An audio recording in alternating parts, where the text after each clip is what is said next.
My name is Caroline Frost. I am 33 years old. Last Christmas, my mother stood in front of our entire family and put a price on my place in it. The strange thing is, I did not know that was what she was doing at first. I thought I was driving to a normal family Christmas dinner. I lived in Harrisonburg, Virginia, in a small apartment above a bookstore. It was not fancy. The couch came from IKEA. My car was a 10-year-old Honda Civic with a dent in the back. But everything I owned belonged to me. I had worked for it. I was a CPA. An accountant. My life was simple. Numbers, schedules, and quiet evenings. I liked it that way. 3 days before Christmas, my mother sent a group text. Christmas dinner at our house. Big announcement. Everyone's coming. I read the message twice. Big announcement. That could mean anything. A new baby. A retirement. A new house. But deep down, I had a feeling it was about my younger sister, Brooke. For weeks, she had been posting glowing photos online. Smiles. Flowers. Romantic captions. The kind of posts people make when they want the world to know something wonderful is happening. Christmas morning arrived cold and clear. I packed gifts into my car. A wool scarf for my father. A cookbook for my mother. A silver bracelet for Brooke. I always chose gifts carefully. Not because I spent a lot. Because I paid attention. I also brought a casserole and a tin of ginger cookies made from my grandmother Ruth's recipe. Before leaving, I glanced at a leather satchel sitting on the top shelf of my bookcase. Dark honey-colored leather. Old brass buckle. A faint smell of lavender. Grandma Ruth had left it to me before she died. 5 months earlier, while lying in hospice, she had squeezed my hand and said, "Promise me you'll open it when you're ready." I had promised. But I still had not opened it. That morning, I touched the strap. Then stepped away. Not yet. I locked the apartment and drove south. On the way, I listened to a voicemail from Brooke. "Charlotte. I can't wait to see you tonight. It's going to be so special." Her voice sounded bright. Too bright. Like someone acting excited instead of actually feeling it. The moment I heard it, I knew something was coming. I just did not know what. 25 minutes later, I pulled into my parents' driveway. The house looked exactly the same as every Christmas before. White lights. Red wreath. Warm glow through the windows. Comforting. Familiar. Safe. At least it looked safe. I carried my casserole and cookies to the front door. The house was packed. Aunts. Uncles. Cousins. About 30 relatives. Everyone talking at once. Everyone laughing. Everyone waiting for dinner. My mother hugged me. But something felt strange. She held me a little too long. Her hand pressed firmly against my back. It did not feel loving. It felt planned. Like she was preparing for something. Brooke sat near the center of the dining room table beside her fiancé, Tyler. He stood and shook my hand. "Good to see you, Charlotte." He seemed nice enough.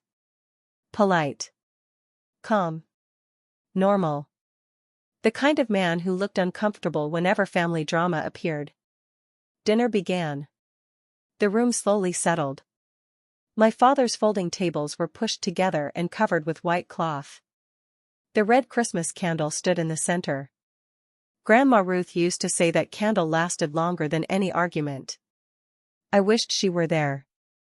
A few minutes later, my mother tapped her glass with a fork. Everyone looked up. She smiled. "Thank you all for being here." Her voice was warm. Practiced. Confident. As most of you know, Brooke and Tyler are getting married. The room erupted into applause. Brooke smiled. Tyler wrapped an arm around her shoulders. Then my mother continued. "We're so excited for them. Another smile. Another pause. Then her eyes landed on me. Planning this wedding has been quite an adventure. Something inside me tightened. I suddenly felt every person in the room watching. Brooke has her heart set on the Merriweather estate. More smiling. More excitement. She wants the live band. The flowers. The full celebration. People nodded approvingly. Then came the sentence that changed everything. Charlotte, we all know you're the stable one in the family. The room became very quiet. Your sister needs you. I stared at her. She kept smiling. We're asking you to pay for the wedding. Silence. A heavy silence. Then she added the number. $93,000. Nobody laughed. Nobody acted shocked. Nobody said she was joking. That was when I realized something terrifying. Everyone else already knew. Everyone. Except me. The conversation had happened before I arrived. The decision had already been made. I was the only person hearing it for the first time. My mother folded her hands. Waiting. Watching. Expecting. I looked around the room. 30 faces. 30 pairs of eyes. Waiting for my answer. My heart pounded once. Twice. 3 times. But my voice came out calm. I can't do that. The smile vanished from my mother's face. Family members shifted in their chairs. Someone sighed. Someone shook their head. My mother's jaw tightened. Family doesn't keep score, Charlotte. There it was. The sentence she always used whenever money appeared. Family doesn't keep score. But somehow, that rule only applied when someone wanted something from me. Across the table, Brooke's eyes filled with tears. Tyler rubbed her shoulder. Aunt Audrey leaned forward. Your grandmother would want this. I slowly picked up my glass of water. Took a sip. Set it down. Grandma left me a note, I said quietly. It said I understand numbers. Nobody spoke. I don't think she meant I should write a $93,000 check without asking questions.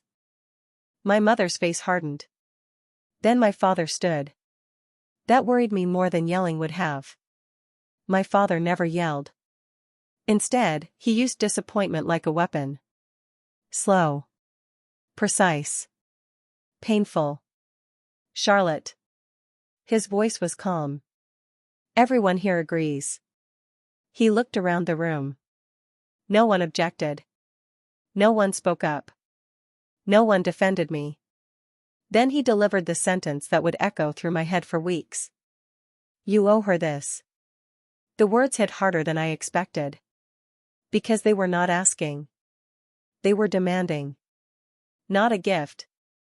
Not help. A debt. As if I somehow owed my sister $93,000. I looked around again. 30 relatives. Not one person questioned it. Not one. I suddenly felt very alone. I don't owe anyone $93,000 for a wedding I was never asked about. Brooke started crying. Real tears now. My mother pointed at her immediately. Look what you're doing. The room turned toward Brooke. Not me. Never me. The crying sister always became the victim.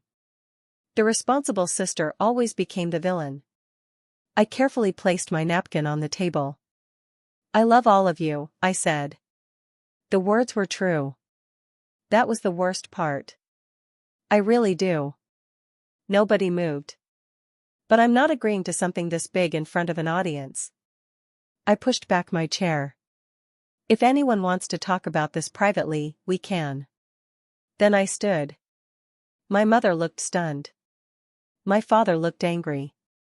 Brooke looked heartbroken. And 30 relatives watched me walk away. No one stopped me.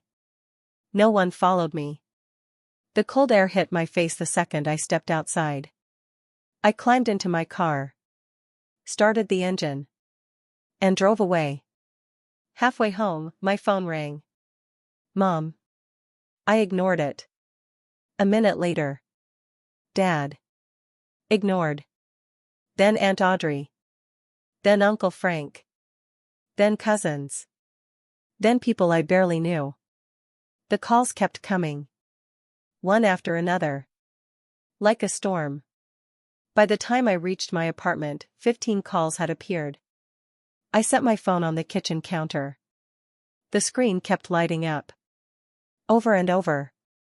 I ignored every one. My eyes drifted toward Grandma Ruth's satchel. Still sitting on the shelf. Still unopened. I stared at it for a long moment. Then shook my head. Not tonight.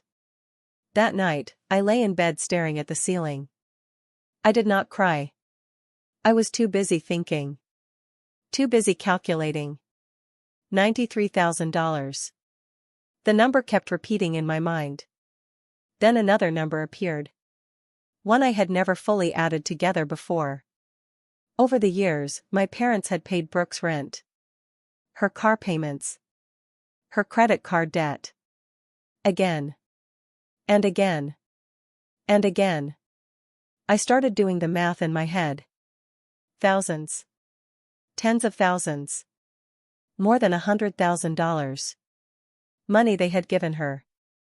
Money they never gave me. Not because I wanted it. I never asked. But now they wanted $93,000 more. From me. The thought sat heavily in the darkness. And somewhere deep inside, something began to change. The next morning, I picked up my phone. 122 missed calls. 54 voicemails. I stared at the screen. And for the first time, I realized this wasn't about a wedding anymore. It was about something much bigger. Something that had been happening in my family for years. Something hidden. Something nobody wanted counted. But I was an accountant. And accountants count everything.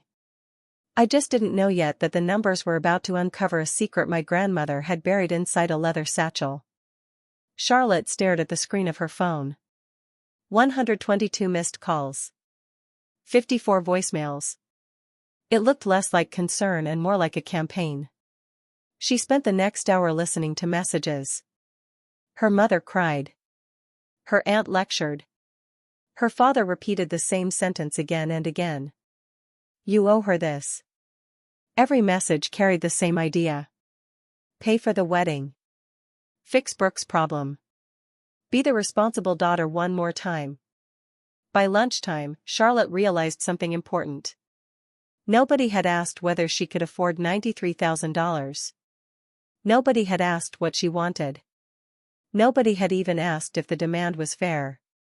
The only thing that mattered was protecting Brooke. For the next few days, Charlotte buried herself in work. Numbers made sense.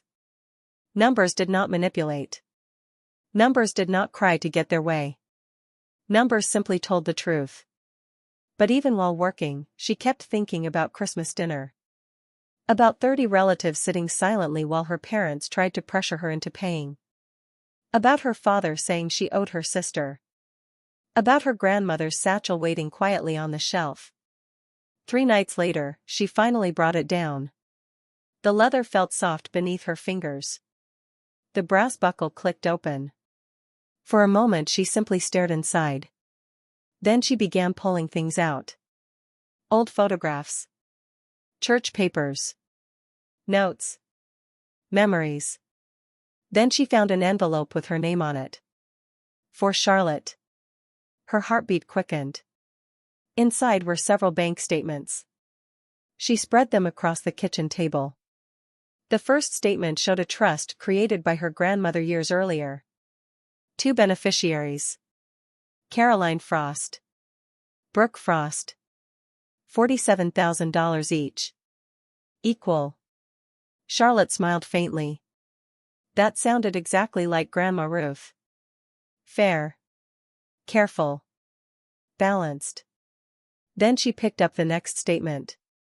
Her smile faded. The numbers were different. Brooke still had $47,000. Charlotte's account had dropped. She grabbed another statement. Her account had dropped again. Then another. Zero. Charlotte froze. Zero. Every dollar was gone. $47,000 had disappeared. Her eyes moved across the page again and again. The answer never changed. Her trust was empty. Brooke's was untouched. A cold feeling spread through her chest. She searched deeper inside the satchel. That was when she found the transfer receipts. 1, 2, 3. Each signed by the trustee. Darlene Frost. Her mother. Charlotte read every line carefully. Money transferred to cover debt. Money transferred for a vehicle. Money transferred for housing expenses. Every transfer benefited Brooke. Every transfer came from Charlotte's share. Not Brooke's. Charlotte's. She sat motionless. The kitchen felt silent. The world felt silent. $47,000. Her grandmother had saved that money for her. And her mother had quietly taken it. Without telling her. Without asking her.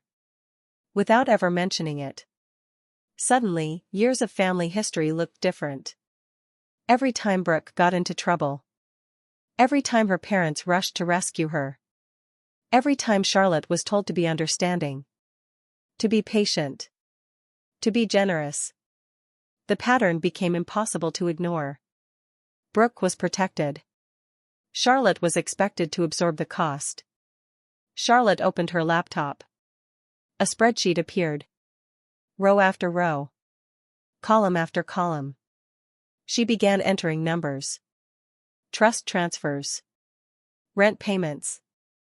Car payments. Credit card bailouts. Everything she could verify. The work took hours. Then days. When she finally finished, she leaned back and stared at the screen. The total shocked even her.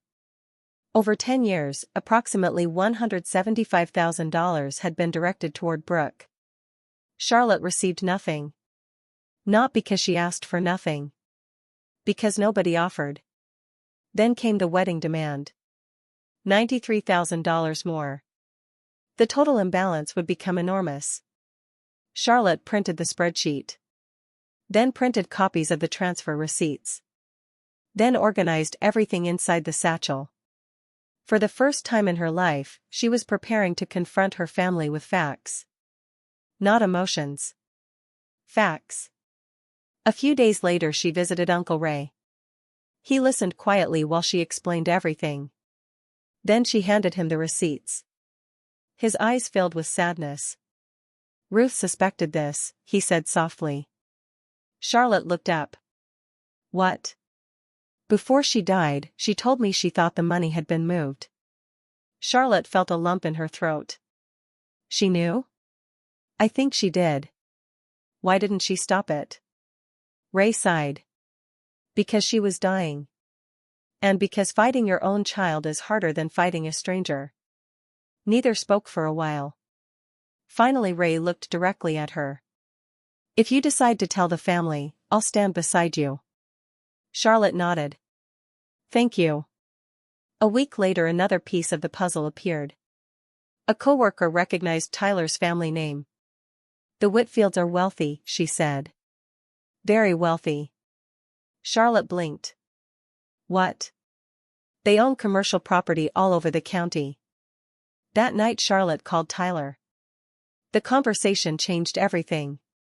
Tyler sounded confused. Brooke told me your family wanted to pay for the wedding. Charlotte sat upright. What? She said it was important to your parents. Charlotte closed her eyes.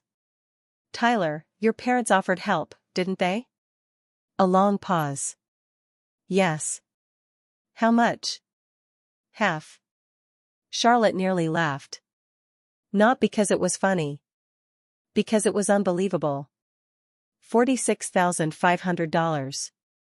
His family had already offered help. Brooke turned it down. then demanded $93,000 from Charlotte. The truth became impossible to ignore. This was not need. This was entitlement. That night Brooke called. For the first time she sounded frightened. Not dramatic. Not theatrical. Actually frightened. "I'm scared, Charlotte." Charlotte listened. Brooke admitted she struggled with money. She admitted she felt overwhelmed. She admitted she always felt like Charlotte handled life better. For a moment, Charlotte felt sympathy. Real sympathy. Then Brooke said it. "That's why you should help me." The moment vanished. Charlotte closed her eyes. There it was again. The assumption. Because Charlotte could manage her life, she was responsible for managing Brooke's too. "No," Charlotte said quietly. "What? Being capable doesn't mean I owe you." The silence that followed felt enormous. A few days later, Charlotte requested a family meeting. This time she would not be ambushed. This time she would come prepared. Sunday arrived. She dressed as she would for an important client presentation. Navy blazer. White blouse. Professional. Calm. The satchel rested beside her. Inside were the receipts. The spreadsheet. The truth. When she arrived at her parents' house, the dining room looked familiar. Almost identical to Christmas. Family members filled the chairs. Her mother sat at the head of the table. Her father beside her. Brooke and Tyler across the room. The atmosphere felt tense. Like everyone expected a battle. Charlotte sat quietly. The satchel resting beside her chair. Her mother began. "We're here because we love each other." Charlotte almost smiled. That sentence always appeared before manipulation. Brooke dabbed at her eyes. Aunt Audrey talked about family loyalty. Uncle Frank talked about tradition. Finally Gerald stood. His voice was calm. Disappointed. Controlled. The same voice he always used. "Charlotte, I'm asking one last time." Charlotte already knew what was coming. "You owe your sister this." The room became silent. Charlotte took a breath. Then opened the satchel. Paper slid onto the table. Copies moved from hand to hand. People began reading. The silence deepened. Page 1. The trust. Page 2. The transfers. Page 3. The support Brooke had received. Page 4. The declined Whitfield contribution. Page 5. The comparison. Every number. Every date. Every receipt. Every fact. Charlotte explained everything calmly. Like an accountant reviewing records. Not a daughter arguing with her family. A few relatives turned pale. Others looked confused. Aunt Audrey removed her glasses and read the pages again. Slowly. Carefully. Her father stared downward. Her mother's face turned red. Then came the explosion. "You're tearing this family apart." Darlene's voice shook. Charlotte remained calm. "No." The room froze. "You did that when you took my trust." Silence. Nobody moved. Nobody spoke. For the first time, the facts were louder than the emotions. Then Uncle Ray stood. His voice was quiet. But everyone heard it. "Ruth told me she feared this would happen." Every eye turned toward him. She wanted things equal. The room seemed to stop breathing. Darlene looked trapped. Gerald looked defeated. Brooke looked shocked. Tyler looked heartbroken. Charlotte closed the satchel. Then stood. "I'm not paying for the wedding." Nobody interrupted. "I'm not asking for the money back." Still silence. "But I never want to hear that I owe anyone in this room again." The words landed heavily. Years of pressure. Years of guilt. Years of being the responsible daughter. All ending in one sentence. Then Charlotte looked at Brooke. Call the Whitfields. Nobody stopped her as she walked out. This time there were no accusations. No shouting. No demands.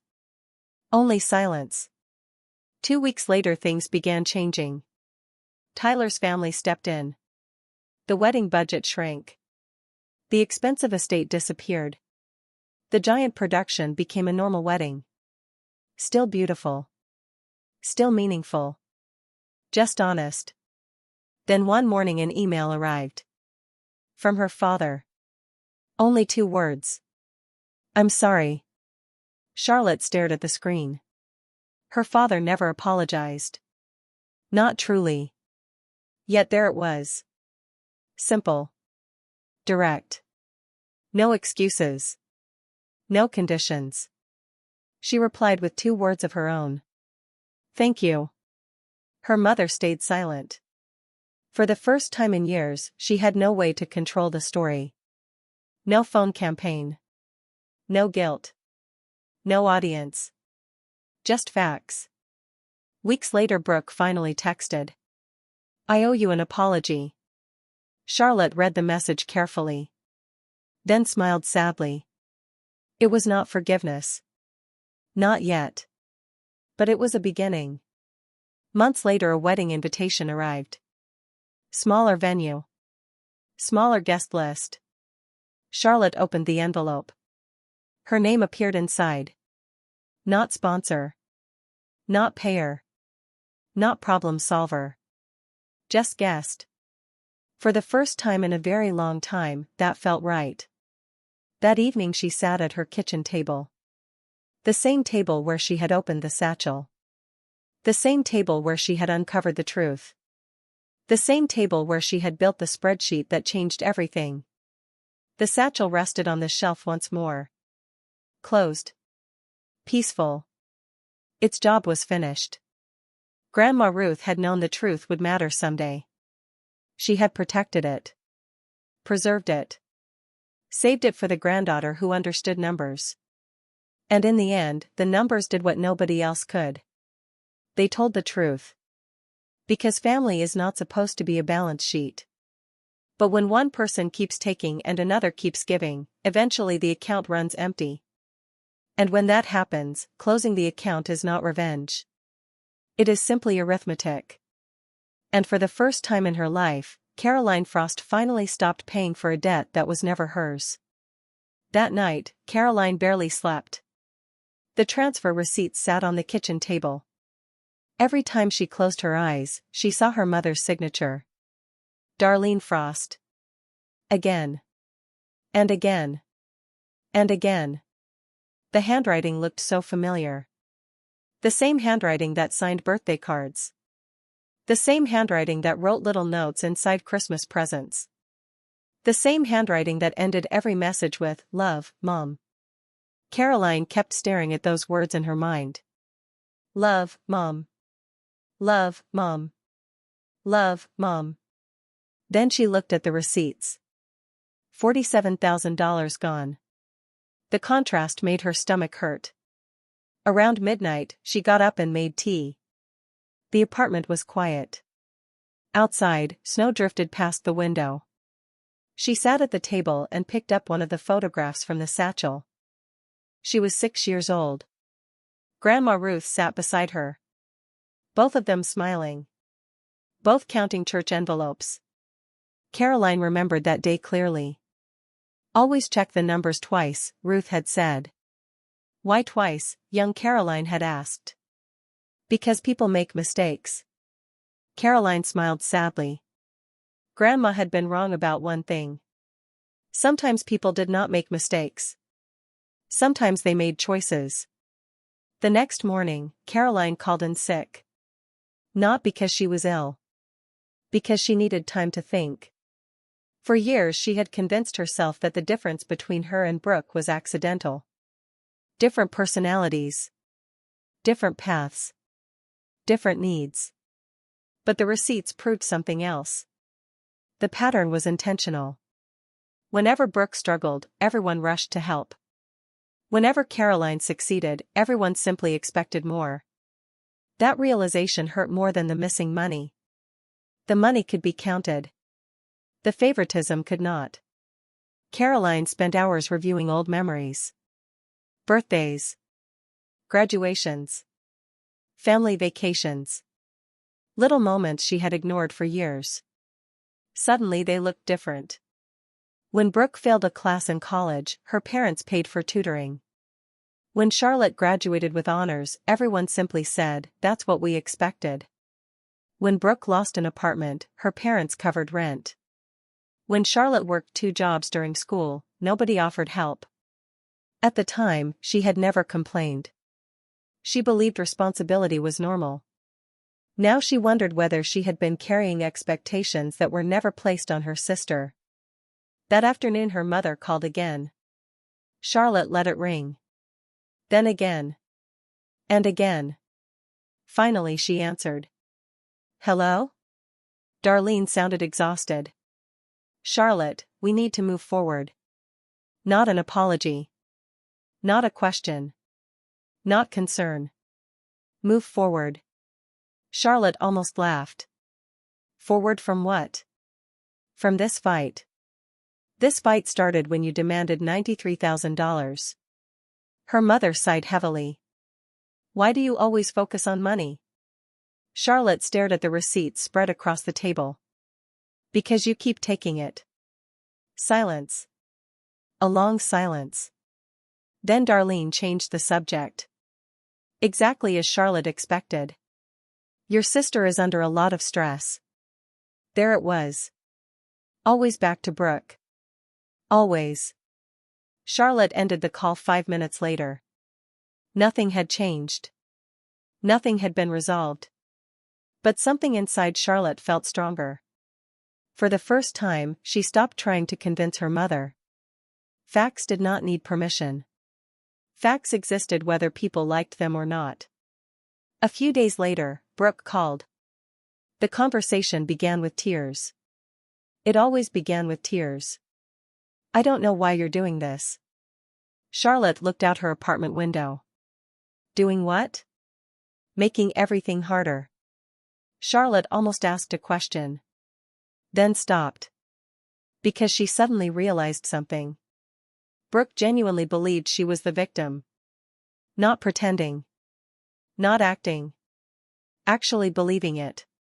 Years of rescue had taught her that every problem should be solved by someone else. Parents. Friends. Charlotte. Anyone nearby. Anyone willing. Anyone easier than herself.